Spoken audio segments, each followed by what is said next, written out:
ساڵتان لەبێ.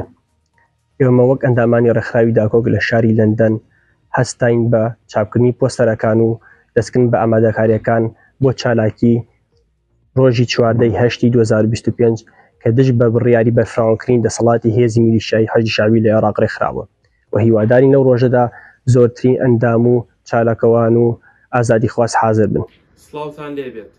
ئێمە کۆندامانی ڕێکخراوی داکۆک لە ئەنجومەنی لەندەن ئەمڕۆ هەستین بە پرێنتکردنی پۆستەرەکان و دەستپێکردنی ئامادەکاریەکان بۆ چالاکی ڕۆژی 4/8 لە لەندەن کە لەگەڵ ڕێکخراوەکەماندام چالاکیەمان ڕێخستووە دژی بڕیاری فراوانبوونی حەشدی شعبی.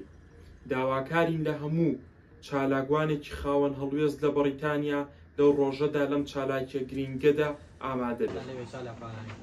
ئێمە ڕێکخراوی داکۆک ڕاستین بە ئەنجامدانی چالاکیەک لە شاری لەندەن لە بەدەم باڵەستخانەی عێراق لە بەرواری 4/8/2025 دژی بە فراوانکردنی دەسەڵاتی حەشدی شعبی لە عێراق.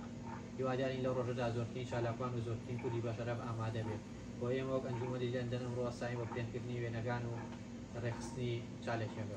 ئەمڕۆ خۆمان ئامادەکەین بۆ خۆپیشاندانی ڕۆژی پێنجشەممە دژی حەشدی شعبی. سڵاتان لەبێت.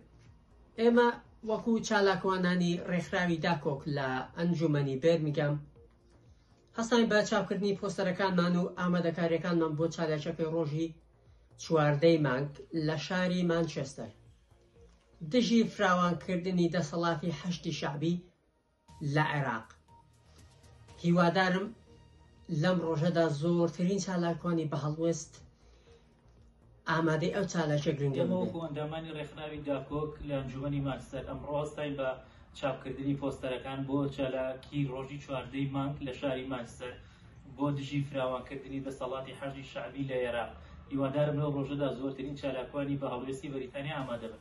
تا سڵاو، من محەممەد تاینووری ئەندام لە ڕێکخراوی داکۆک سەر بە ئەنجومەنی لیدز. ئەمڕۆ هەستان بە چاپکردنی ئەم پۆستەرانە بۆ خۆپیشاندانەکەی ڕۆژی پێنجشەممە 4/8/2025 لە بەردەم سەفارەتی عێراقی لە شاری مانچستەر بۆی دانەکردن و نەعەلەتکردن لە حەشدی شعبی حکوومەتی عێراقی. سڵاوتان لێبێ. ئێمە وەکو ئەندامانی ڕێکخراوی داکۆک لە ئەنجومەنی نیو کاونسڵ ئەمڕۆ هەستین بە چاپکردنی پۆستەرەکان و ئامادەکاریەکان بۆ چالاکیەکەی 4 مانگ لە شاری مانچستەر کە بۆ بڕیاری فراوانکردنی دەسەڵاتی حەشدی شعبی لە عێراق ڕێکخراوە. هیوادارین لەم ڕۆژەدا زۆرترین چالاکوانی بە هەڵوێست لەم خۆپیشاندانەدا ئامادە بن.